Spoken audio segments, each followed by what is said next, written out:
ফাউন্ডেশনের পক্ষ থেকে আমরা পলসোনা গ্রামে পলসোনা গোডাউন বাস স্ট্যান্ডে একটি ফার্স্ট এড বাক্স বসানোর পরিকল্পনা নিয়েছি এবং আদিচন্দ্র ফাউন্ডেশনের কর্ণধার শান্তনু বাস, ওনাকে আমরা পলসোনা গ্রামবাসীর পক্ষ থেকে ধন্যবাদ জানাচ্ছি যে এরকম একটা মানবিক পদক্ষেপ উনি গ্রহণ করেছেন। তার জন্য পলসোনা গ্রাম সমগ্র গ্রামবাসী আদিচন্দ্র ফাউন্ডেশনের প্রতি এবং শান্তনু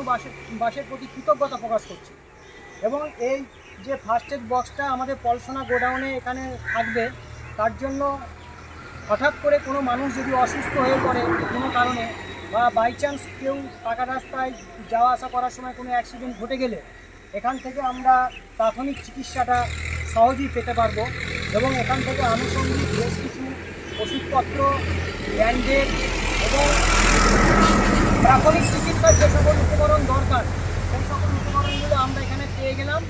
এবং এটা থাকবে পলসোনা গ্রামবাসীকেও জানানো হলো যে আপনারাও যদি কোনো প্রয়োজন পড়ে হঠাৎ করে, সেক্ষেত্রে আপনারা এখান থেকে এই ওষুধপত্র সংগ্রহ করতে পারবেন।